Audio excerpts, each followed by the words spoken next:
Welcome to Creepy and Geeky. I'm your host, Robert, and on today's episode, I'm talking to Richard Newby about Mad Max Fury Road. But first, Donna and I are talking about all the newest stuff. How's it going, Donna? Hey Robert, it's going pretty well. Having to go back to work after a holiday weekend because we're recording this on a weekend. I don't want to Yeah. go back. I've been gone for 3 days. It's been bliss. So I I f- really don't want to go back. I feel you on that. Yeah. And you're about to like embark on a vacation soon too. Yeah. The day this drops, we will be heading out for a vacation out west. We're heading out to Colorado to go do some fun stuff out there. We used to live out in Colorado.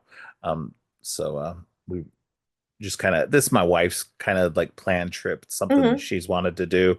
And so she just kind of planned it, and we're just all going along. The whole family is all going along for the ride, and we're all going to have a lot of fun, road trip style too. Oh, that'll So be we'll, nice. yeah, so I like road trips. I've always been a fan of them. And we've whenever we've been able to do it, it's been generally fun. So we'll have a 4-year-old along with us, so we'll see how that goes. That's gonna be different, yeah, in the mix. Oh my Yeah, goodness. yeah.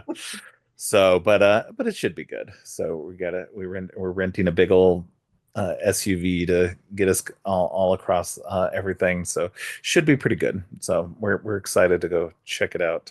And but yeah, so this week's will drop before we leave, but the next week's episode will actually be while I'm on the road, actually on our way back. But that one will already be uploaded and ready to go before Oh before wow. I before I even leave. So it's already been recorded. It's all good. So I'm actually ahead of schedule for that one, but that's like the last one I have Look at schedule, like you. actually recorded. So I got to scramble and start getting some more episodes recorded after that. Oh my so, gosh. but yeah, no. So it should be a good time. But I'm glad you're other than having to go back to work. I'm glad everything seems to be going well for you. So. Yeah, it is. Just oh my God. I just need to win the lottery like everybody else. I know. I'm telling you, got to play the So lottery to win it, though. this So, is true, and I never remember to do it. exactly. So I do want to give you full disclosure. I only have a few items this week because there really wasn't a Yeah. whole lot going on that I had to talk about. So Yeah, it was a weirdly slim week. Like some weeks like are packed full of like great trailers and everything like that. This one had one really great trailer that I know you and I are both going to talk about, that mhm. we're both very excited to talk about. But beyond that, like there was like I said off air, there was like one other random trailer that I was like, okay, mildly interested in. And I did go see a movie this week. Oh, So good. I was gonna ask yeah. if you did. I mean, I figured you would. Yeah. You want So to I start did with get, that? yeah, let's go ahead and start with that. So yeah, so I did get to go see Jurassic World Rebirth. So I wouldn't say I'm the hugest Jurassic park slash world fan. I Hmm. like them well enough. I feel like there are like there are homegrown kind of giant monster movies, kind of like King Kong and Godzilla and stuff like that. So but we're just like, oh, we're gonna use dinosaurs. um but it's a fun movie. It's definitely a fun movie. It's very, I will say it's very formulaic. There's no real big twists or anything like that. It's was written by the guy who co-wrote the original Jurassic Park, and the second one as well. So, but like when looking at him up, he's like, his scripts, so it's like I saw this little notation on the Wikipedia, and it was he is the fourth most like I guess valuable script writer in terms of the amount the movies he's written or co-written have made. Damn. Um, so like the top two are um, uh, Christopher Marcus and Stephen McFeely. They're the guys who wrote that co-wrote Avengers Endgame and Infinity War, and um, they've done like big, like a lot of like all the Captain America movies and stuff. So they've done a lot of the big um, Marvel stuff, and then they Hmm. had done a couple. They did I think all of the what's it called, the shoot The Lion, the Witch, and the Wardrobe, and its sequels. Um, so they did those as well, which were pretty successful at the time. So this guy, David Kep, he's written like 34 movies over his career, and a lot of them have been blockbusters. Wow. Like he's done the first two Jurassic Parks. He did the first Spider-Man, the first Sam Raimi Spider-Man. So he's done various things over the years. So I was like, oh, okay, that's actually really impressive. So, and again, this movie isn't gonna like blow your socks off, but I think it's a good solid. If you like Jurassic Park slash World movies, I think you'll like this. I've seen a lot of people saying this is the best one of the Jurassic World series. I don't know that I necessarily agree with that because it's not connected to the Jurassic World stuff other than just being a continuation of the story Hmm. from the last one. Basically, like dinosaurs exist in the world around us. So, but it's good. Scarlett Johansson does a great job. Mahershala Ali does a great job. Everybody in it's great. But yeah, it was fun though. So I mean, that's the thing. If you like giant dinosaur movies where they run amok, get it. Go see it. Watch it once it comes to VOD, whatever. Just if that's your jam, just check it out. I know it was Violet. She's a big fan of the Jurassic series, so Hmm. she really uh she went and saw it like the pre like on Wednesday she saw it. And so she told me she had a good time and so so I was excited for that. But Yeah, I mean, yeah, those that films are always a lot of fun. I mean, we already know we're going into the same kind of territory, but it still entertains us to see all of those same kind of formulaic things going on. Kids in peril, weird dinosaurs. You know, it's always a fun world, I think, to go see those movies. yeah, definitely. All right. Yeah, so that's all I went to go see this week. Other than that, nothing else. No.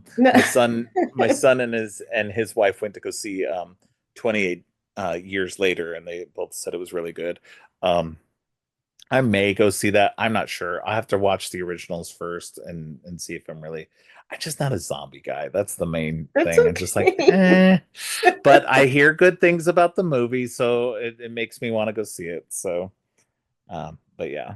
All right. So, What is your first thing? yeah, I was just gonna say, so when you went to see this the Jurassic movie, what is the name of this one again? Jurassic Jurassic World what? Rebirth. Jurassic Good World Rebirth. Lord. Yeah. My God. When you saw this film, did they have the trailer for The Running Man? They did not.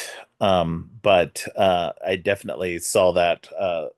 I didn't see it until after you had seen it because it was your post on Instagram that made me go, oh wait, no, I can't watch this on here. I gotta watch this on my TV. So I immediately like jumped onto YouTube on my TV and like watch that because I've been itching for this movie since I read the book in the I would have to say late 80s, early 90s, Yeah. whenever it was that I read it. I read it after I saw the original Running Man movie. Now, I love the original Arnold Schwarzenegger Running Mhm. Man movie. But then I read the book and I love the book because the book is set exactly like this trailer shows you. He joins this contest for to save his daughter, Right. to get medicine for his daughter, and it's not set in an underground thing like a structured area. It's you got to get out in the world, and not only are the hunters hunting you, but Mhm. everybody else in the country is also hunting you, and you have 30 days to survive. So it's so exciting. And Glenn Powell, man, oh, he's so perfect for this too. Glenn Powell, he is I love him. blowing up in Yeah. everything I've seen him in. I love him. I don't think I can love this man any more than I already do. But this film really has this trailer had me like super, super hyped. I mean, obviously we're And hyped because of Edgar Wright. That's Edgar a Wright, no-brainer. man, it It's a was as no-brainer. soon as I heard he was doing this, I was like, oh, that's fucking perfect. So yeah. Go ahead. Sorry. I know. I was just gonna say. I mean, this whole cast. The trailer has such a great vibe. We got Coleman Domingo, bringing Yes. his game show best. We've got Jamie Lawson playing Glenn Powell's wife, and we just saw her in Sinners. I Yeah. mean, everybody in the Michael Cera's coming back, and I'm glad that he's working with Wright again. Yes. It's like it's gonna be a lot of Josh fun. Brolin. Yeah. Katie O'Brien, who's just Yeah. I'm so in love with Katie O'Brien. So, we get to see all of these people do all of this amazing stuff. And if I know Edgar Wright is probably going to be way more in tune with the book. I don't know how people are going to feel if they have Yeah. more of a love for the Schwarzenegger one, but this one looks like it's right beat for beat as that story goes. I cannot Oh, wait. yes. Oh, I am so super stoked for this. This is like, yeah, like I said, ever since I read the book, I was like, oh, I would love to see an adaptation of this. Now it's been like, oh God, 30 plus years since I read the book. So for it to finally come to fruition, but I'm like, fuck yeah, I'm still alive. I'm seeing that movie. So I'm See, hyped. and this is what sustains us in this weird Oh, ass I'm telling dark you. timeline that we're in right now. Movies, books, and all of these trailers, they're just keeping us Yes. sane. It's like you have no idea. I'm planning out my whole year. Like when I get to August and weapons come, I'm gonna lose my shit. It's just like Yes. I'm planning every month at this point. Now this one doesn't come out until November, so once Oh, I again, this is know. something to look forward to in the fall. We just have to keep ourselves in check with what do we have coming out next. Yep. When you hear Yep. all of the bullshit in the world, you can go, oh no, but a movie's coming out next month. Not to put Yeah. your head in the sand, but we need I a was gonna say, distraction. it's a little putting our heads in the sand, but you know what? I think we're owed that a little We bit need once to in a step while. away. So Yeah. yeah, Just a break. exactly. Yeah, especially lately. So it's like Yeah. I just, and that's the reason why I kind of have checked out of social media as well. Because every time I get onto like anything other than Instagram, Instagram is, Hmm. I think, Instagram because it's visual and everything like that. You get a lot more, and especially the people I follow on there. It's just more for entertainment and an Yeah. escape. Whereas if I go to anywhere else, it's like there's more like stuff like that is about the day-to-day world and everything, and I'm like, Yeah. look, I already see enough of it. I don't need more of it. So like because I'm definitely keeping myself informed, and Yeah. I'm We not turning a all blind eye are. towards anything like that, but No, but you I definitely used need to be a way moment. more, yeah, I used to be way more like informed, and I'm just like, it's too much. I just, you have to unplug and Hmm. do some of that stuff. And that's what's great about movies and music and TV and everything. It's just, oh man, it's a great distraction. It And keeps you sane. yeah, That's all I can say. It keeps me 100%. sane. Yeah, On definitely. on top of that, I meant to tell you, I did read Beneath the Trees Where Nobody Sees. Oh my Oh gosh. yeah, I haven't read that yet. Yeah, I it, I still need to read it. you got to Go read it ahead. because they're getting ready to come out with a sequel this month, and or it might be a prequel. I cannot wait. It is hands down one of the best. When you told me about it, the Humble Bundle. I can't ever say that. It's such a great comic, and it's a great Yeah, little murder mystery. But these, anamorphic creatures, they're just you get immersed in it, and it's a great mystery. A little bit of Richard Scarry meets Dexter, like they say, and yeah. then there's another part coming out this month. So I'm so glad I read it. So thank you for bringing that to my attention. Yeah, definitely. I wish I had something more, but they haven't had any really good comic book bundles that I've been excited about. And so I'm like, oh, okay, they got to bring something out, and they haven't the last few weeks, which is great. Saves my wallet some money. But instead I'm buying video games for my Steam Deck. So because the summer Steam sale is going on right now. So I'm like, oh, I don't need this game, but why not? So Oh my gosh! So what do you so have yeah. next? The last thing I have, because the Running Man was on my list as well, is I have a new movie with Ryan Gosling called Project Hail Mary, and it's directed by Phil Lord and Chris Miller, and from the same writer, from the guy who wrote the book, The Martian. And so it's about this high school teacher. or maybe middle school teacher. I don't know. He's a science teacher. And he gets recruited to um, board this ship, this spaceship, to go um, to this star way far away, like 11 light Hmm. years away, because our star is dying and every other star but one has been infected by something, and all the other stars are dying too. So it's like this really weird, like sci-fi, um, kind of like doomsday kind of thing, but like there's a lot of like a lot of comedy and kind of hope in it, even throughout all that kind of depressing like world ending stuff. But and then like at the very end he comes upon some alien ship, and then he meets some kind of alien creature you don't see barely at all. You see it's like hands or whatever. And then um but it definitely looks interesting. Yeah, this um trailer looks really good, and yeah, I love The Martian. I love the fact that he's always writing these types of stories where, like you said, with The Martian, it was like, oh my gosh, is he gonna make it in this film? You know, like yeah. he may or may not make it, and there's a lot of hope and determination. And this one also looks like it's filled with a lot of hope and a lot of, you know, scary scenarios for him, but also that there is going to be a good outcome. I hope. I hope Well, and in I this one. yeah, I think it's funny though too, because I remember back when award season came around last time when The Martian was out, and The Martian actually got lumped into the comedy category because they had too many other ones in drama, so they're like, Hmm. well, we still want to nominate The Martian, so and this was for the Golden Globes. And so they lumped it into the comedy and musical category, and it Jeez. was like, that's not right. Because that's not, it has a couple of funny moments, but it's definitely Right. not a That's not comedy. a And I comedy at feel all. like based on the trailer for this one feels more comedic. And it's Hmm. also because like not that Matt Damon can't do comedy, because he totally can, but I feel like Ryan Gosling has like, I don't know, superb comic timing. Yeah. Like even just when you see him in like interviews and stuff like that, he's just a naturally funny person. So it's great to see him, and he's become one of my favorite actors lately too. He's just like, I just am digging like everything he's in.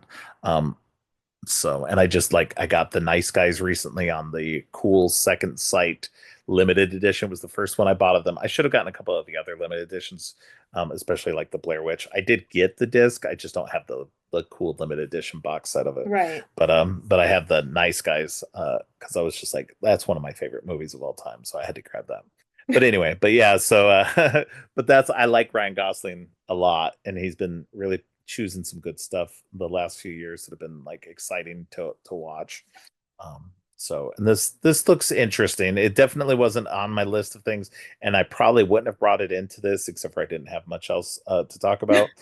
Because it's just, it's one of those ones that I can kind of like, it's a possible skip at the theater. But it's definitely one I will watch. Just I don't know if I'll go to the theater to watch it. Depends Right. on what else is out around that time. So, but it definitely looks good. It doesn't look like a bad movie at all. So, all right, what else you got? So the last thing I have is there is a film that's going to be coming out called Afterburn. It is a sci-fi action film that it's kind of set in, I guess, a post-apocalyptic setting, and it is, let me just give you the synopsis. The story is set a decade after the Earth's technology was decimated by a solar flare. This is based on a Red 5 comic series of the same name, and it has Dave Bautista, Samuel Jackson. It looks hilarious, but there is a lot of freaking action in here. And Yeah. he is Dave Bautista. I don't know. There's something about him. I will watch this man do anything, and he seems to be almost like a Snake Plissken type character, but you know he's going through a lot, and it's just really funny. This is going to be a funny action film, but with the sci-fi edge to it. You should definitely check out the trailer if you haven't seen it.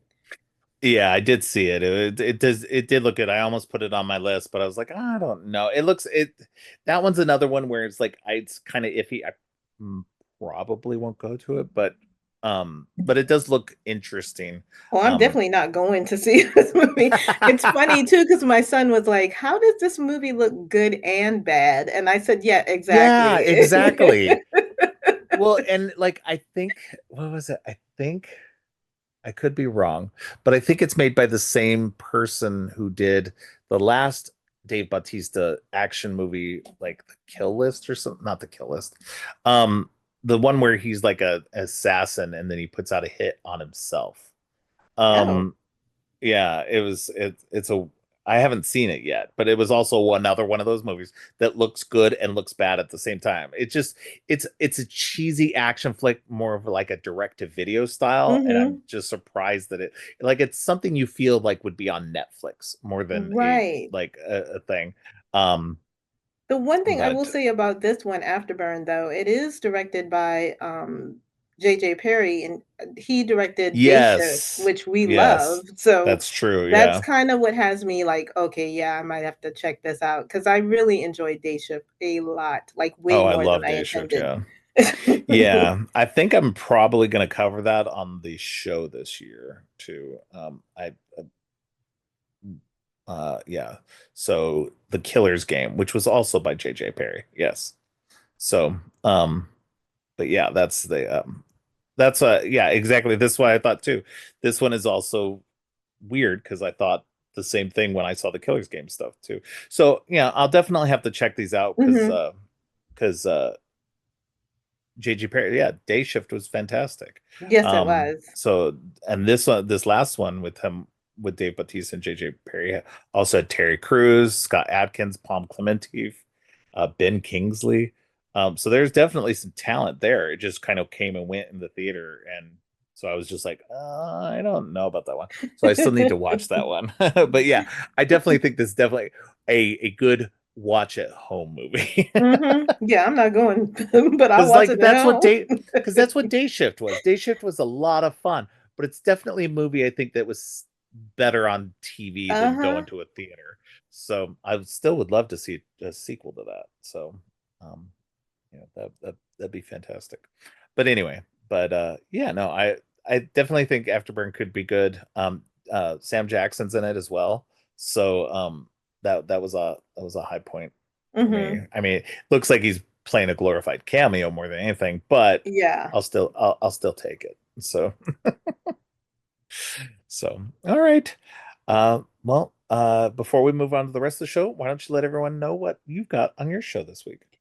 Well, I have no clue. I always do this. I paint myself in the corner. So I recorded a couple of episodes, but I haven't edited a couple of episodes. So it really depends on what I edit. But it'll be a movie this time. It won't be a show. I've been putting out a couple of minisodes just so that I'm not losing my touch talking to you guys.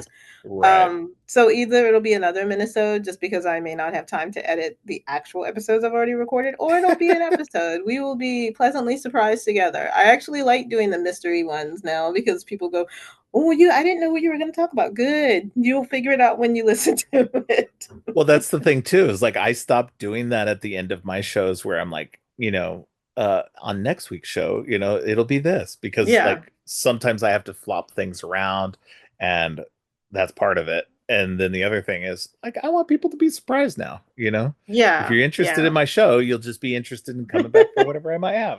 I And if you're have a not, sneaky go ahead. go ahead. No, I was gonna say I have a sneaky feeling it's probably gonna end up being me talking about 28 years later, but spoiler free because it's still new. Because I Right. really wanna touch on it while it's still fresh on my head. But Yeah. who knows? I don't know. It could be something else. I All really right. don't know. Just come and listen. Exactly. All right. Thank you again for coming on. Everybody else, stay tuned to listen to Richard Newby and I talk about Mad Max Fury Road. And Donna will be back next week. Now, you won't be back next week for the opening part because I will be gone on vacation and we won't be able to record then. But you are going to be back on the show for the main part of the show, which will go up and it'll be on Furiosa. So everybody make sure to listen to that next week as well. And we'll be back I'll be back and recording with Donna for the weekly stuff in 2 weeks from Woohoo! now. So you'll be listening to that episode then. And until then, stay creepy.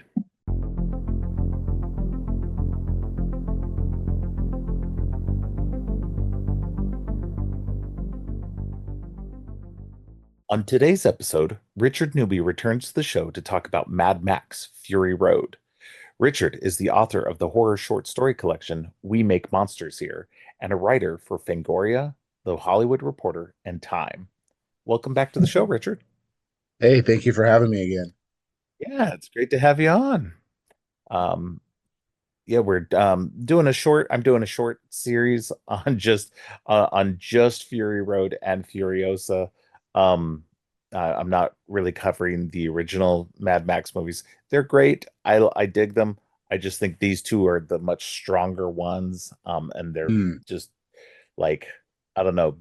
I feel like they were a reboot of the whole franchise in essence. Um, his way of kind of going back to the core of what it was and just kind of redoing it. And we'll get into that in this episode. But yeah, so it's just these two quick episodes that I'm doing. But I really wanted to talk Fury Road because it's a fantastic movie. I actually did get to see it in the theater when it came out. I was almost too late. Because I was only mildly interested in the movie at the time. I thought, oh, this looks interesting, but wasn't sure. I wasn't as heavily going to the movies at that point as I was later, as I am now. And then, but my son wanted to see it, and he was 18 when it came out. And so we were like, okay, let's go. I think it was right around his birthday. So we were just like, okay, you and I will go watch this, as like a birthday movie and stuff. And so, but yeah, we had a great time watching it. It's just a fantastic movie. What about you? Were you able to see it in the theater when it came out? I was, yeah, I actually saw it opening weekend. Hmm. Um, which I it's funny because I was not like a huge Mad Max fan before. I had seen Right. in college I watched the first one, um, which I thought was I've definitely like, come to really enjoy it, but I thought it was boring the first time that I saw it. Um, Yeah. and then the second one, like I, enjoyed the whole third act thing, but I didn't really like understand like, why this was like one of the most like significant, action movies. I'd seen it on so many lists. Yeah. I didn't really connect with it. So when Fury Road was announced, I really didn't have like any like big expectations for it. And like the first like stills that came out, I like thought that it was going to be like kind of like the equivalent of Death Race, the Paul Yeah. W.S. Anderson one, because it looked very like heavily like green screened, and Yes. it looked different from I think like a lot of the like big budget movies that were coming out specifically at the time. And I know like the look of the film definitely evolved from like since the stills came out, and then the final film. But I've always been like a big um, Tom Hardy and Charlize Theron fan. Um, Hmm. so that was kind of like the main draw. And so I rewatched um, um, the first two films, and then I watched Beyond Thunderdome, which I hadn't seen before. Um, and then it has a great song though. But Yeah. Yeah. yeah, so I saw it um, that Friday that it came out, and I was just absolutely blown away by it. Um, I loved it so much that I went again and saw it the next day, which I rarely ever do. Like, there's only been like a Hmm. few movies where like I see it and I'm like, oh, I have to see it again. So I saw it immediately the next day, and then near the end of the run, I my wife hadn't seen it, so I took her to see it. Um, and so I saw it three times in theaters. Um, and I loved it. Like I had never really seen like anything like it. And like for me, like it actually like enriched my appreciation of the previous films. Hmm. Um, like I just was really interested in the whole world that Miller had created. So I became like a pretty big Mad Max fan. Like after that, like I bought the video game that came out that fall, which was pretty fun. And then read the comics that Miller had worked on. They're kind of like served as prequels to Fury Right. Road. Um, so yeah, like I'm a really big fan of the franchise now, but I like you, like I agree that I think Fury Road and Furiosa are, definitely heads above the uh Oh yeah. the Gibson ones. Yeah. Yeah, yeah. Even though it took me till I don't know when it was during its run that I saw it. I want to say it was at least a couple of weeks, and I wouldn't say it was towards the end of its run or anything, but it was definitely I wasn't like hyped on seeing it. I think it was more my son was interested. I was interested in it for sure. It looked visually stunning in the trailers and stuff, but it was one of Hmm. those movies. Again, I think it was just one of those things that at the time I just wasn't going to as many movies, except for unless it was like a Star Wars or Marvel movie. And everything else, I was just like, I can wait. Yeah. But nowadays I go every pretty much every week, whenever anything new is out. But yeah, when I saw it, it blew me away. That it's just so visually stunning. Um, and the story is just fantastic. And it does give you an appreciation for the original trilogy. Um, but I do feel like the original trilogy is like it's like he did what he could with it at the time, with the budget and Yeah. the resources he had at the time. And Fury Road is the ultimate culmination of it all. And when you know the history of what went into making Fury Road, you understand just how much this story, like, and just everything that went into it, how it came to be. It looks so good on the screen, but like every step of the way of that, it took like I think it took more than 15 years to get made from start to Yeah. finish. And there's a really good book called Blood, Sweat, and Chrome. Have you read that? I have not. I've read passages from it, Oh, but I yeah, have not read the whole thing all the way through. yeah. Yeah. It's like the oral history of the making of it. What they did was the author went and like basically interviewed everybody involved in the movie. um George Miller, Tom Hardy, Charlize Theron, everybody, every actor, every crew member, like they could, and just got the background story of it all. And it's just it delves deep into all the nightmares and the triumphs and everything else that they did that went into making this movie. And it's I listened to it in an audiobook. If you have Spotify, if you have a premium thing on Spotify, you can listen to audiobooks on there. And that's what I did is like I was able to listen to it through there because it's fantastic. Um, and I think I listened to it, I think right around the time, like maybe before Furiosa came out or after Furiosa came out, because it was just like I was digging the whole both movies and everything. And Yeah. because it took me a long time, like as much as I liked it when it originally came out, it took me a long time before I really really appreciated it. I enjoyed it a lot, but it was kind of like low for me. Not like low, but it was just like, okay, that was really good, but I was never like, oh, I need to watch this multiple times. Hmm. um but later on I was like, you know what, this is such a fantastic movie. And it actually became, so I have to, when I'm going to sleep, I have to like put on a movie that I can like fall asleep to. And usually it's just something that I've seen a few times, so that my brain can grab onto it, be entertained by it, but not be distracted by it. Mhm. And Fury Road became one of those that I would just put on in the background so I could fall asleep to it. It was easy, like, even as wild and crazy as it is and everything, it was just like it's just soothing in a way, Yeah, because you get into the rhythm of it, the music, the like the cadences and stuff like that. Everything about it was just it's just really interesting. Going back and rewatching it, I've seen it so many times now.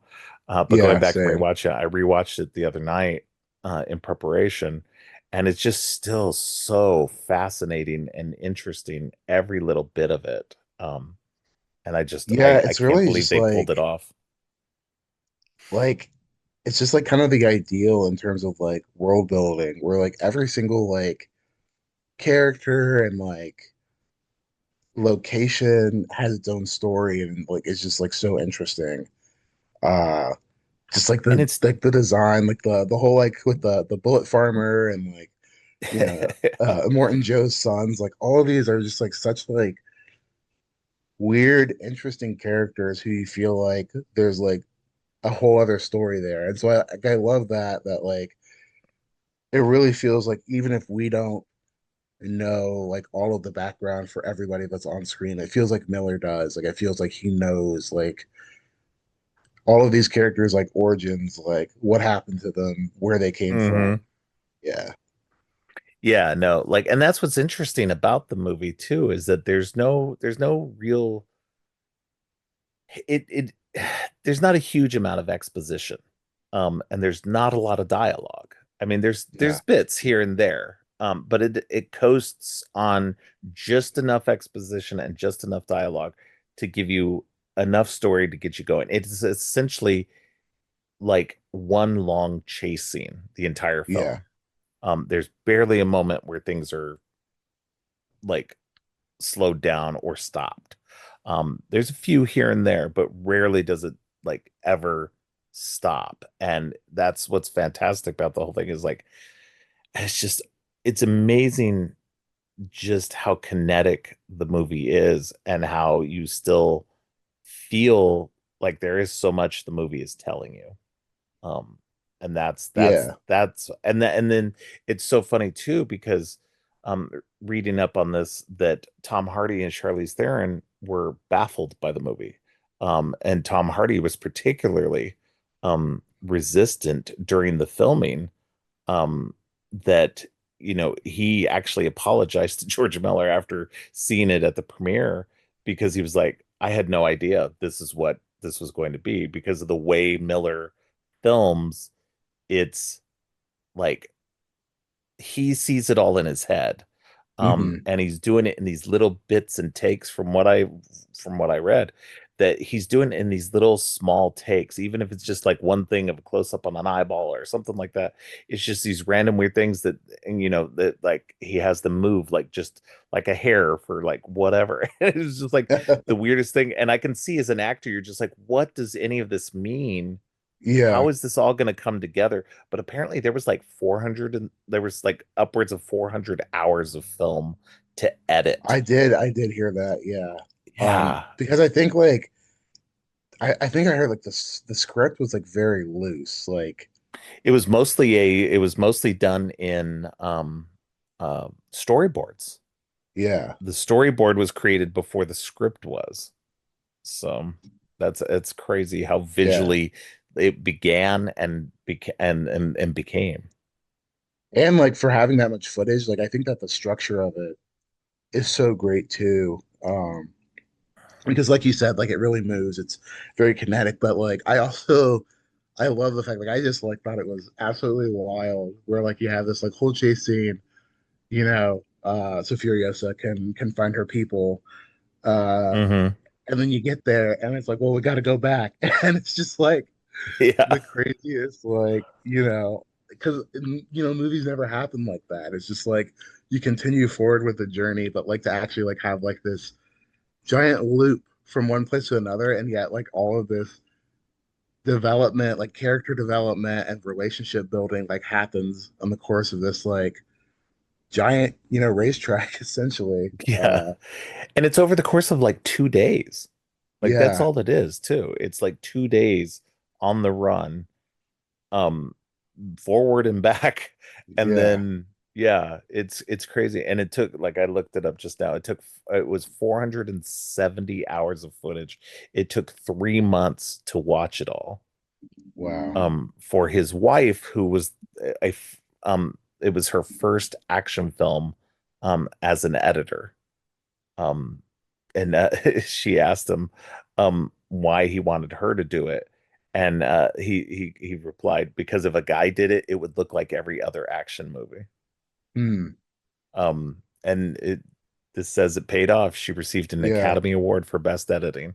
So, and I think that's I think it's true though too, Yeah. because she would have chosen, if it were a guy, they would have chosen similar shots that everybody else does.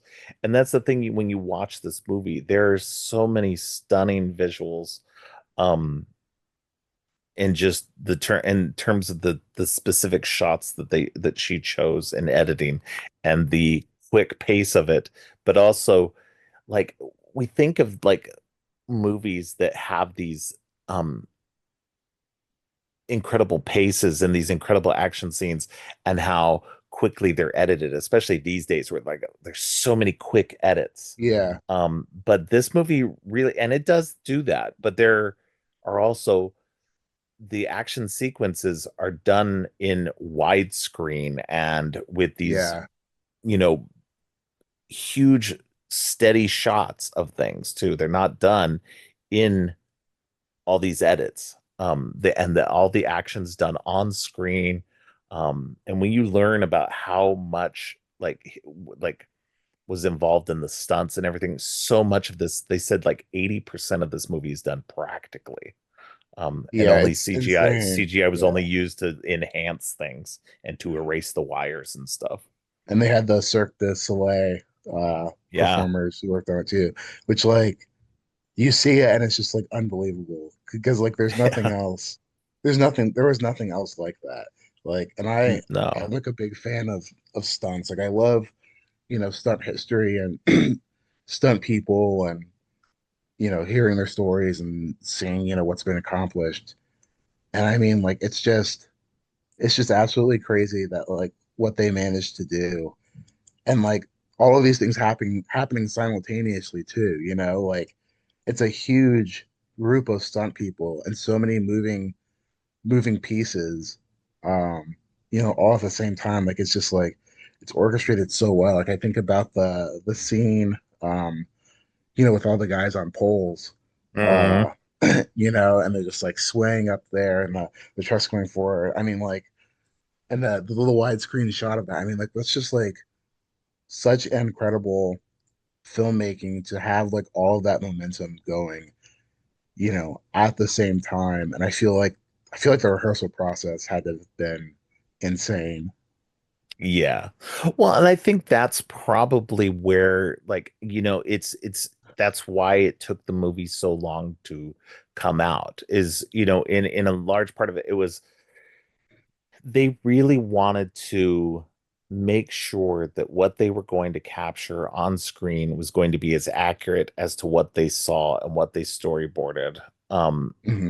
That they did all of that. And I know they did too. They did a lot of pre-production work on blocking and doing all that, so they got the shots they wanted and everybody was safe. As far as Yeah, I recall, and I could be wrong, but as far as I recall, there were no like major injuries on this set. I mean, I know that Tom Hardy got his nose broken and stuff by Charlize Theron accidentally elbowing him and stuff like that. But I mean, like, any major, like, death, right, right. Yeah, bad stunt injuries and stuff. Um, but it's amazing that that happens, because you know that's the sign of a good set, that for he sure. trusted in Yeah, the stunt people, and the stunt people trusted in him to not push them too far. And it's amazing, especially with as what all they were doing with the explosions and everything else. yeah, the It's pyrotechnics. too Yeah, cool. yeah, Yeah. Because you watch that, a lot of that, again, a lot of that stuff is practical on set, Like that's what's amazing. Like the storm is obviously digital. They created the storm digitally. They did a lot of that sequence digitally. They enhanced the Namibian desert that they were filming it in. Um, and made those colors pop. That was one of the greatest things too, is like Oh watching this yeah, like yeah, hyper real movie. It's so funny too because they envisioned it in black and white, and they actually released it when it came out to home video. They released it in that black and white edition, yeah, yep, and I'm like, but why? It's so beautiful in the colors and everything like that. To take away all of that just felt so unnecessary and weird to me. Um, yeah. There was also like a very muted version that they never released. yeah, That was just like a very like kind of like sandy brown color because that a lot of the first stills that came out, looked like that. yeah, without And the color that's correction. Yeah. Yeah, and that's like kind of where I thought that. I feel guilty about it now, but I really thought it was going to be like look like a Death Race. And I can see that though. If you're looking at these stills coming out of it before it's released and everything, you're going to be like, "Oh yeah, this is just going to be any other like crazy like post-apocalyptic Yeah, race movie. Who cares?" yeah, But yeah, when those trailers dropped and and the music was hitting and everything else, it was just like, okay, this is definitely something different. There's definitely something going on. And I think even the trailers don't really convey as well what the movie's going to be. You really need to see this movie. yeah, And it's just, and this is why I feel like it sweeps away. I know that the Max that Tom Hardy in this is playing is supposed to be a continuation of the Max that's in the original three movies, but it feels like it just kind of sweeps all that away and goes, okay, those were good and everything like that, but we're starting fresh, we're starting new. yeah, Let's create um a new mythology. Um and yeah. that's I why always like the yeah, go ahead. idea that like the original trilogy is kind of just like legends and stories told about Max, just like Right. passed down to different people, and this is kind of like, all right, here, this is the guy, Um, but yeah, I love that kind of aspect of like doing a reboot that's like not like explicitly saying like what you watched before doesn't matter, but just like kind of like adding like a mythic quality uh to Max. Like it just feels like a very like almost like classic like story of like a mythological hero where you're getting different versions of his story, and his origins might be different depending on who's telling it. Because I remember there was that whole conversation about how, um, it was his son who died in Mad Max, and then this one, it was a daughter who was run down. And people were talking about the discrepancy in continuity, and it's like, well, actually, I like that because it's like if you think of it as like people telling stories about Max, like that's a detail that I feel like would change depending on who's telling it. Right. Yeah. And no, I do like that. And there's definitely a fan theory about that, how each of the original well, at least the two earlier movies, Road Warrior and Beyond Thunderdome, those start off with somebody tailing the tale of Max. And Hmm. so everything after the original Mad Max is just mythology. Yeah, And so uh even though this one starts off with Max himself telling the story. Um so it is interesting to kind of go back into that and get kind of his kind of side of things, um and just see, I don't know, more from his perspective, but also like maybe he's tailing the tail this time. yeah, It's definitely you just got to take them as individual movies. I feel like as much as like, sure, it's great to interconnect them and everything to the original trilogy and stuff. I think that's just it's too hard to reconcile everything that happens and everything, and you just got to go, they're just stories. Let's just yeah, enjoy the stories of Mad Max in the wasteland. The only one that's really connected to Fury Road is Furiosa. yeah, um and everything else that came before that is just, you know, possibility. Hmm. Um, so, but yeah, no, this was, talking about everything that goes into it. Let's talk about Mad Max himself, Tom Hardy. It's funny too, because you say you're a big fan of him, and I know you're a big fan of the Venom movies, Yeah. because of him. And for me, like Tom Hardy's always been kind of like, I like him. It depends on the movie. Hmm. And for me, like I really dug him in Inception. And I thought he did great as Bane in The Dark Knight Rises. But I haven't really watched him in a lot of stuff. I haven't ever seen the Venom movies. But I thought he did a great job in this, just portraying especially with the fact that he barely talks. He mostly just kind of grunts and points and Yeah. for somebody who doesn't have to do a lot of stuff, you still see the emotion on his face. He does a lot of good work with his face. He's a good actor because you can tell what's going on even when he's not talking. Yeah. Yeah. It's like such a like I think I have to imagine like it'd be such a tricky role, for an actor to like, do so much without dialogue, but then also like you don't really know like what this thing is gonna be, like you don't fully understand the movie, kind of like he was like Hardy was saying in the interviews, and then also to kind of just have to like basically like play this, almost silent role. I feel like it'd be such a challenge. Like I know that there was, some back and forth, some disagreements between him and Charlize Theron. Yeah, in terms of his method acting, but like I think like both of them on screen, together just work so well with so few words. And Right. I love the way that like Miller like shoots like eyes. Like I think that like he has an amazing ability to like capture the light in people's eyes, and there's so much that can be, you know, read through that. Um, like the whole scene in which he's trying to like take like weapons out of a truck, the hidden like knives and stuff. And you just like see like, Charlize Theron's like reactions as she like, stops him and makes sure that there's no way for him to to hurt her. Like so much of that is just like eye acting. Yeah. Which I think like yes, like it's a huge like credit to the actors, but also just like the the filmmaking prowess of Miller as well. Right. Yeah, no, I think, it was a great combination of director and actors, even if they didn't quite understand what he was doing. They still, did the job. And I think that was what was great about them.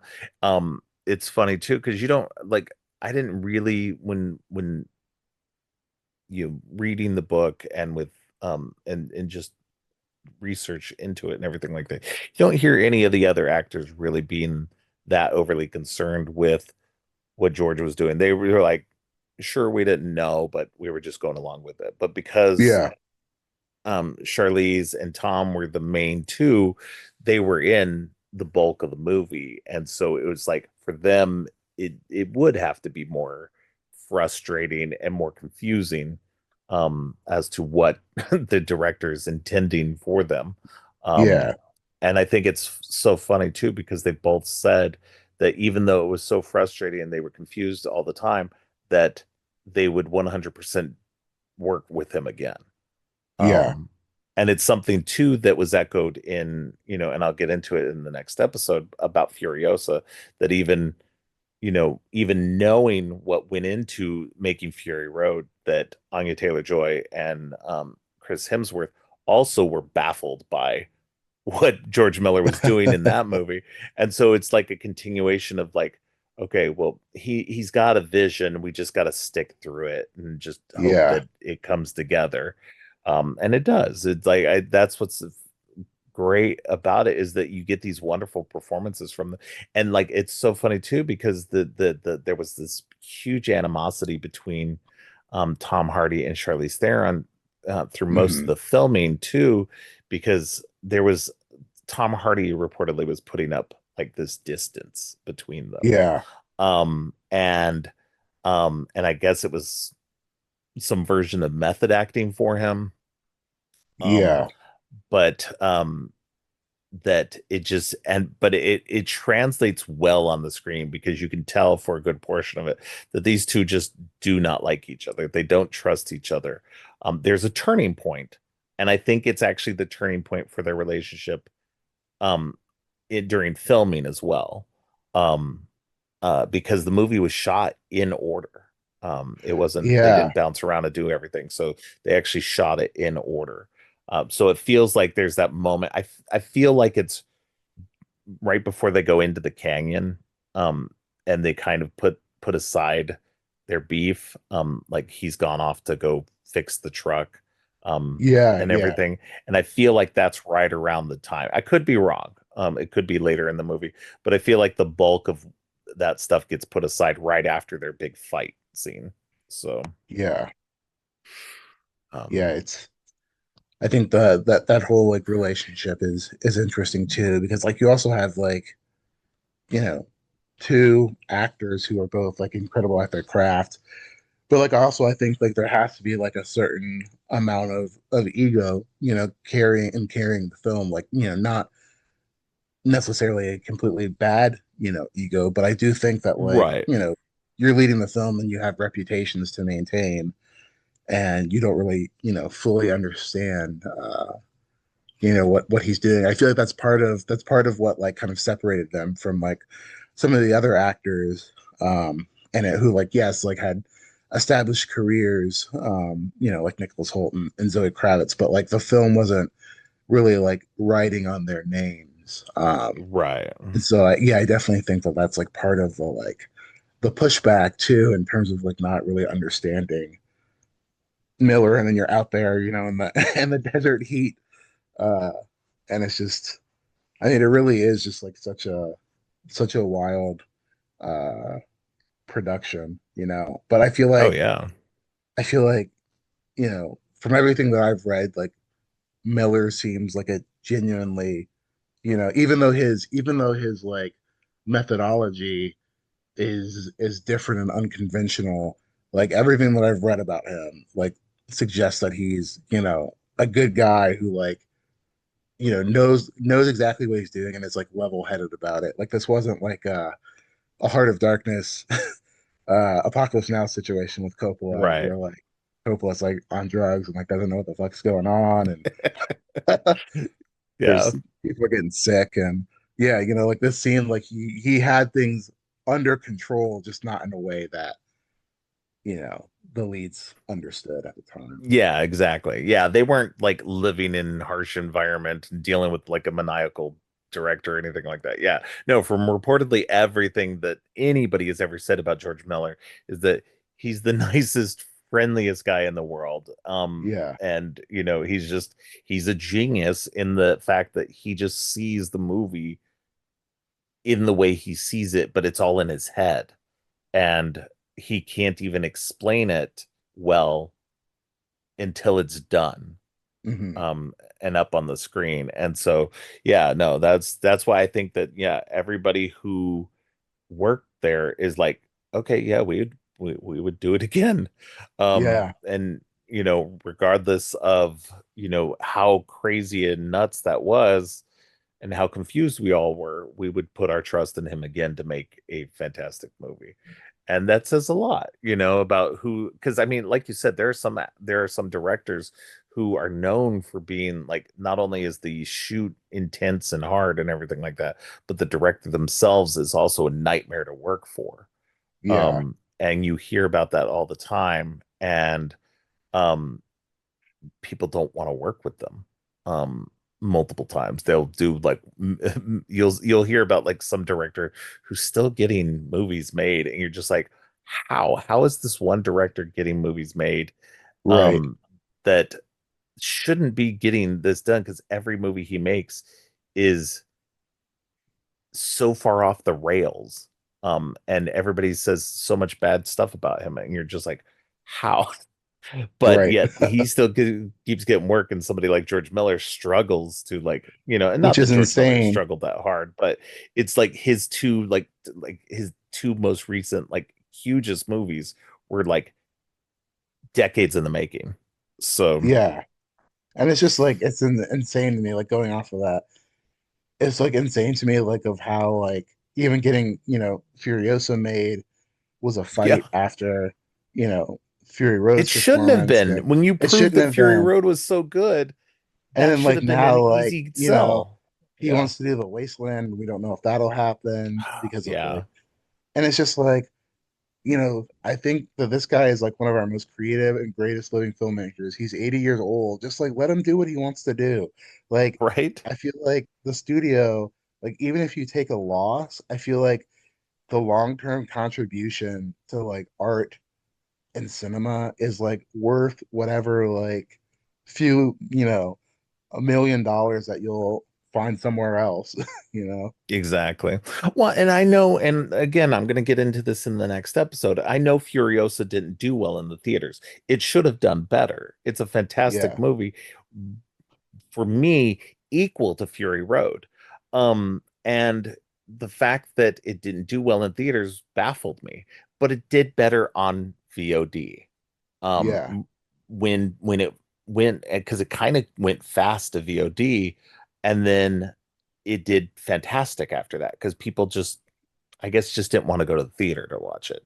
So it did good on VOD, and it, made some good money that way, which was great because I'm like, okay, well, at least people now saw it. They know they spent some money on it, and the Warner Brothers should know, hey, let's fast track Wastelands now so we finally get right. this like complete saga again, this Exactly. completed trilogy, before we lose George Miller.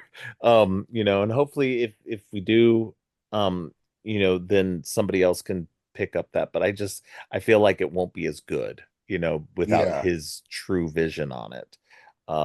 But yeah, it's just this movie is so good.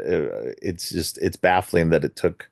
I can understand, given what I know about the making of Fury Road and how hard it was, that it wasn't always about the money. It wasn't always about um like studio interference or anything like that. It was about logistics, and hmm, about getting it to the point that he could make the movie the way he needed to get it made. I think there was a technology um deficit in the beginning. The technology yeah. wasn't quite where he needed it to be to get to where he got it. And I don't think that was the issue with Furiosa. Furiosa was definitely more of the studio is kind of more resistant. Even Yeah, though he proved that he could make this and do it well. And that was a studio thing going, yeah, we're gonna wait on that. But everybody's fantastic. We talked about Tom Hardy. Charlize Theron is doing a fantastic job as Furiosa she's in this movie. incredible. Yeah, That's a career like high for her. I mean, and yes, for sure. she's had monumental highs in her career. She is such a great actress, that she's just done so many great roles. But Furiosa was just like on another level for her as well. It's just like it was instantly iconic. I feel like, Yeah. you get a character who arrives on screen and it's just like fully complete, like fully realized. Right. Yeah, it's just Yeah. such a great and cool performance. And like she really does like take the lead, in the movie It with, becomes her movie. It really yeah, does. It's Mad Max Fury Road, but it's her movie. It yeah, really is. In so many ways, it's her movie more than it is him. He is a side character in this movie. She yeah, leads a good portion of it. And I think it's kind of the intent to begin with. I think yeah, he's using Max as a vehicle to introduce Furiosa as the new main character in this saga. Um, yeah, yeah. And I think that plays out in the next movie being completely devoid of Max and all being completely about Furiosa. Um, but yeah, yeah, she does so good in this movie. It would have been great to see her because I know the original idea was for her to actually play the younger Furiosa leading up to Yeah. it as well. But by the time it got made, she was older, and they wanted to get somebody younger to do it. But yeah, just insane. Um, just how good she is in this movie. And like you said, fully realized the character. And that's because they'd actually written out basically the script for the movie Furiosa and gave her that to read Mm, as her backstory. So she knew everything that's in the Furiosa movie, and that helped inform her character of who she was as a character. It was so fully formed that she was able to inhabit that. And it's like it's different when you get like a movie and you get just a character and sometimes you as an actor have to, and I've heard of this too, like a lot of actors create their own backstories for their characters and right. stuff. But to have George Miller and his co-writer just have this fully detailed backstory for her already written up and ready to go just says a lot about that prep work that they did going into this movie. Yeah, definitely. And like I think like in one of those cases, like you can, even when she is like working for Immortan Joe in the beginning, like you can just like feel like the seething rage and just like Hmm. disgust that she has for him. Which like the context of Furiosa, of course, like makes it clear. But like I love that like she has that knowledge and you see that on screen, you know. Yeah, And in Fury Road, you know, you immediately get how she feels about him. right. And so like I think that that's really interesting too. Because like you can clearly tell that there's a story and a history there, and even though you know we didn't get it until later, you get that sense of a larger conflict in history. Yeah. No, and that I think that's what's great about it is that you get that sense of history and depth to the character that you don't always get. I mean, a great actor will be able to convey that without needing that, with just Hmm. knowing some bare bones and stuff. And I think that Charlize Theron could have easily pulled that off without that backstory. For But I sure. think knowing the backstory definitely added to that. Um, Yeah, it adds like another layer to it for sure. Yeah. And then especially like, because that was the thing, like reading the Blood, Sweat, and Chrome book and everything like that, and finding out about a lot of that backstory and what went into that, and then seeing Furiosa after it. I do remember I read the book before I saw Furiosa, that when watching Furiosa and seeing those things that were detailed about her past or detailed about some of the production things that they couldn't do in Fury Road that then got into Furiosa, you're just like, oh wow, this is like really cool being able to see this finally put on screen as well. Yeah. And again, I don't want to get too much into Furiosa, but it's hard not to. But it's um but just knowing how much of the character was so fully formed before the movie was even filmed is just it's fantastic to know all of that and to see how much that she was able to do with the character like that. And I think that's just like the scene where she just collapses later on the Yeah. sand dune is just one, it was so visually stunning. They got it Oh at yeah, the it's right time of staggering. Yeah. day. Yeah, they got it at the right time of day. And then the pure emotion on her face and in that scream. Oh, it's just you feel all of that heartbreak. She's Yeah. just such a fantastic actress that like that just felt like pure raw emotion coming from her. Yeah, it's an incredible scene. Yeah, Yeah. for sure. I Uh, also have to highlight like going with that scene, like The score is incredible. Junkie XL's Oh, score, yes. like, moves it like I think like another level with like the visuals on screen because it's just like so propulsive and just like so like I mean I definitely think it's his best score, you know, and I really like Junkie XL as a composer. But like that initial like you know motorcycle chase, like the Brothers in Arms musical bit is just like it's Hmm. it's phenomenal. Like I listen to that soundtrack like, all the time. Uh Yeah. it's just got like such like a strong beat to it. Um and then like I love the way that it like it complements it both like complements the visuals, but it's also like it's there kind of like within the action. Like you have the guitar playing the Doof Warrior, who has the guitar uh as part of Immortan Joe's caravan. And like that guitar is like integrated within like the soundtracks. So, like you're hearing, you know, that guitar like which is based, you know, within the world of the movie, but then it's also like fitting within the score that only we're hearing. Like it's just like great, like crazy, just like auditories. I mean, art, frankly, like it's just it's so amazing. Yeah. No, agreed. Yeah, it's a fantastic score. There's moments in it's like you said, the propulsion that it gives you is just like through those action sequences. But then even in the lighter moments, or even in the like I'm thinking mostly like during the storm sequence, when they go into the Hmm. storm and things and the tempo changes, it becomes even more orchestral.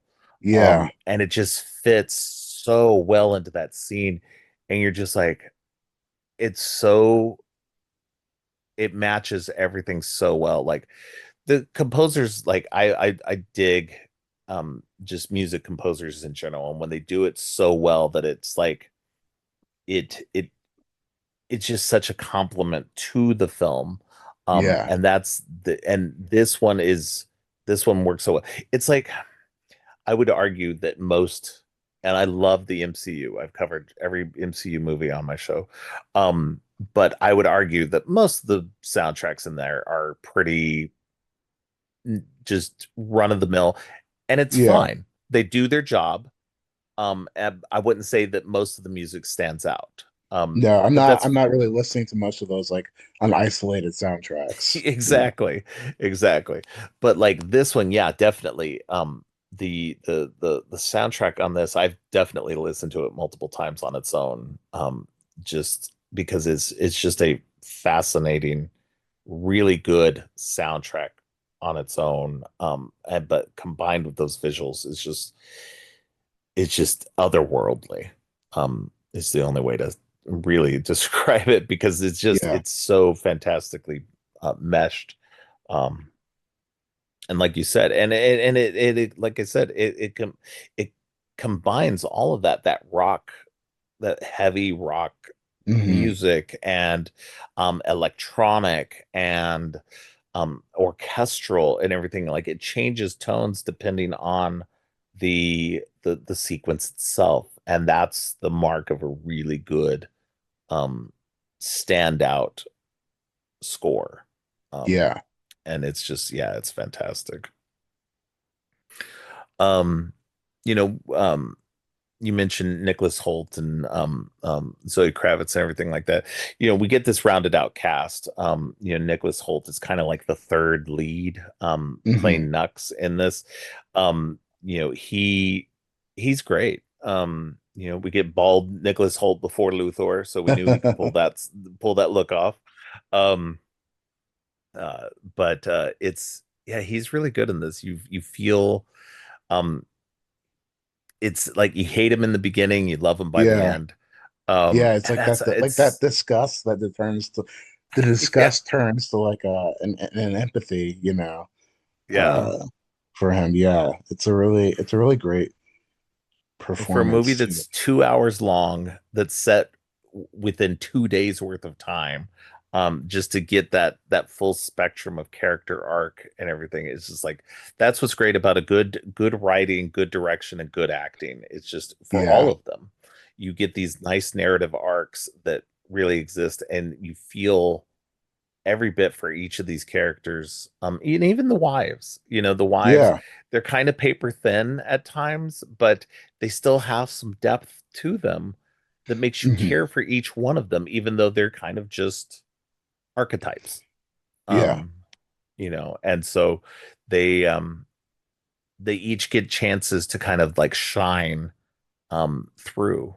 I would even Yeah. say most of the Vuvolini as well. The older Yeah, that's women true. that Yeah. the place of the many mothers, they each get some moments to shine as well too. They're a little bit. There's a few of them that I kind of blend together at the end, but Hmm. there's a few definite standout members of that group. But like Yeah. everybody, and of course, Immortan Joe himself, Hugh Keys Byrne, who's played um two villains in the Mad Max franchise, Yeah. playing Toe Cutter in the original. It was great to, have him back to be able to play such an iconic role. Um, Yes. And just just Morton it Joe came is just, out yeah. like that performance, and the look of him just came out at the exact right time, to make modern day political comparisons too. Uh Yeah. but yeah, just like an incredible design work there, and just this kind of, I mean, very much like this kind of fake, uh like the fake abs and just like the fake Yeah. musculature, just like, it's just such a like fascinating design, and like the like medals that he has pinned to himself. It's just like such a interesting, like, performative, dictator who is, masquerading as something that he is obviously not. Um, Right. and yeah, I think that was very prescient, particularly at the, yeah, Oh yeah. No, definitely. Definitely. Um, it's just, yeah, just fantastic performances all around. Just and like I said, the music, the cinematography, the editing, just like this is, and it did well. It did really well in the theaters. It won awards. It I don't think it was nominated for a best picture. It might have been. Um, I know that there was definitely talk for it. Let me look at that because I always forget about that. Um, let's see. So yeah, it did receive nominations for Best Picture, Best Director, Best Cinematography, and Best Visual Effects, and won in Best Film Editing, Best Production Design, Best Costume Design, Best Makeup and Hairstyling, Best Sound Mixing, and Best Sound Editing. So I mean, it really should have won in visual effects and cinematography as well. yeah, I can see people being resistant to Best Picture or Best Director, just because the Academy kind of gets up its own butt about things like that. But yeah, it's I think that the fact that it won as much as it did is a testament to just how good of a movie it really was. Um, and it's still and should very have been like a surprising. and should have Go been like ahead. a clear signal to WB that, like, hey, let's not hesitate on Yeah, allowing him to exactly. do more of what he wants to do. Yeah, no, that should have given him an absolute blank check Yeah, to make the next one in that. And maybe to be fair, it took close to 10 years to get the next one made. Possibly part of that was his reluctance to jump right back into something like that yeah, after how long it took to get the first one made. But I think at the same time, you know, I know for a fact that there was some resistance on WB's part to yeah, um go out on that limb again, even though it's like, dude, he proved it. He proved he could get it done. Um, and just it doesn't, it's just studio bull crap as usual. yeah. Especially Warner Brothers, which is like, Yeah. the It's like that's the sad thing is that like you have like this great director and this great, franchise, but it's stuck at the wrong studio, you know? Like yeah. it's stuck with like the most like money conscious, tax cutting, greedy Well, I exec think it came at the studio. wrong time because they were trying to like, I guess they were, it was right around the time that they're trying to combine with like, well, I mean, because who was it, AOL Time Warner who owned them at the time, and then they were trying Yeah, get get divested from that and go over to yeah, with Discovery and stuff. The the who owns what of that studio has like been so confusing over the last 10 years. So I can kind of understand why in some ways they were reluctant to do it, just because they were like, well, we don't even know who's going to be in charge. And then yeah, Zaslav gets in charge, and that's a nightmare right now as it is. yeah. Um, but it seems like brighter skies are on the horizon. We'll see. I hope Um, so. but yeah, but but yeah, it's just yeah, it doesn't make any sense that like when you have a series high chapter of a franchise you own and you don't want to do something with that to capitalize on it. It seems like the Yeah. weirdest, most asinine thing to do. And, I mean, we did get Furiosa. We finally did get it. Um, I'm glad we did.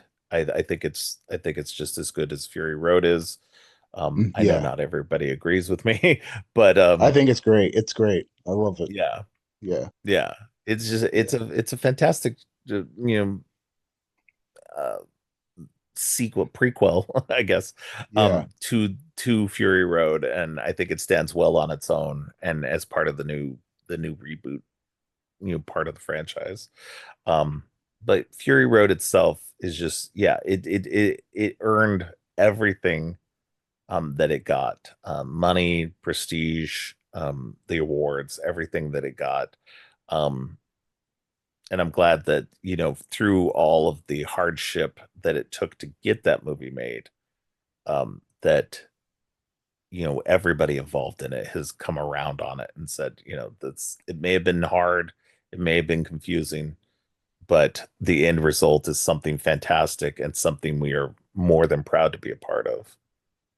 Um, and for the viewers, us who got to enjoy it, it's definitely one of those things that I think if you got to see it in the theater, you were truly blessed, because there's Yeah. nothing like seeing that in the theater.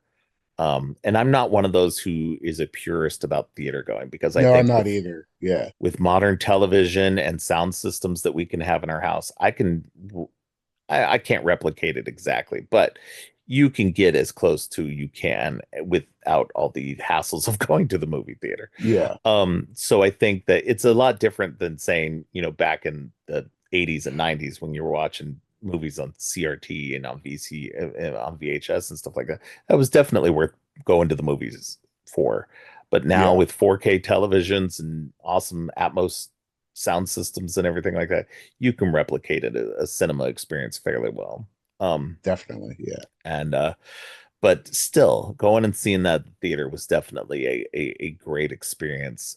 And I think it's the same with Furiosa. I think generally speaking, I like going to the movies because it is an experience. Getting to see it, on a big screen and getting to view it with a crowd as long as the crowd's good. Um, Yeah. but yeah, definitely this movie's fantastic. If you haven't seen it yet, people need to see this movie. I don't know how you haven't seen it, but if you haven't seen it yet, please see Mad Max Fury Road. It is a fantastic movie, and so much fun.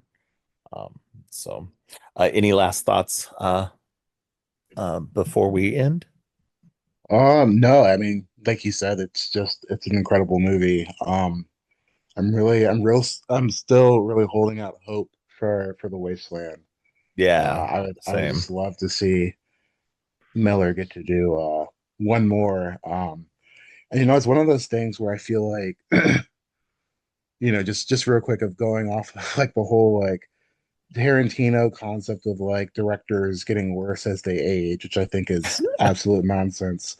Uh, It's yeah, but like Miller is, at the best that he's ever been in his entire career, and he's 80 years old.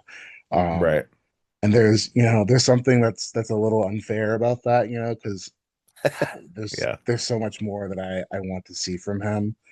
Um, but at the same time, like I think that it's important to just like treasure and celebrate the work uh, while these great artists are here. Um, so I think that Fury Road and Furiosa, are both gonna stand the test of time, and I feel very lucky that we got those movies and that we have them to experience forever. yeah. No, I agree. I think that it's definitely I think it's ironic that Tarantino says that about directors getting worse as they get older, more in their filmography, because I feel like even Tarantino himself has gotten better, that his movies have I gotten better. agree. So Yeah, it's weirdly like, how can you say that your movies have gotten fantastic? Like, sure, Pulp Fiction was great, Reservoir Dogs is great, but like Django Unchained, Once Upon a Time yeah. in Hollywood, those are Yeah, Once Upon a Time in masterpieces. Hollywood is like my favorite of his. That's like Oh, his latest yeah, film. And it's like, what are you yeah. talking about? Django's my favorite of his, so it's just Yeah, like, yeah, and but Once Upon a Time in Hollywood, definitely. They're masterpieces. They're definitely on a whole nother level.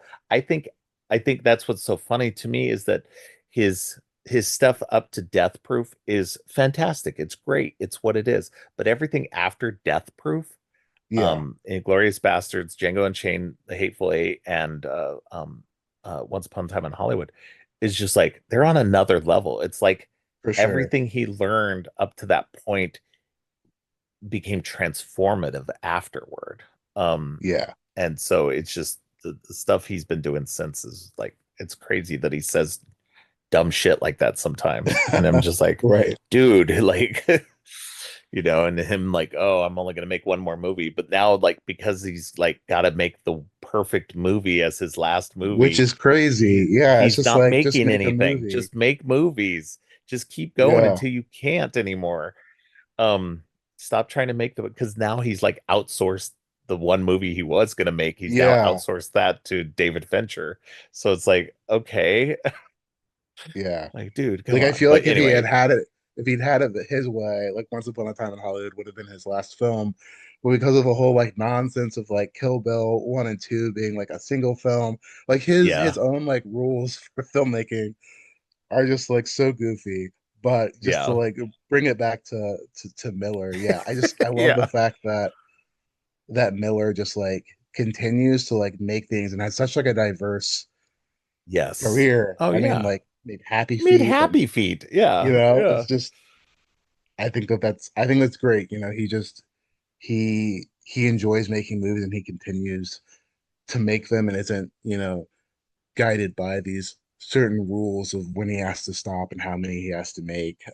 yeah, And absolutely. so yeah, I very much look forward to seeing what he does next.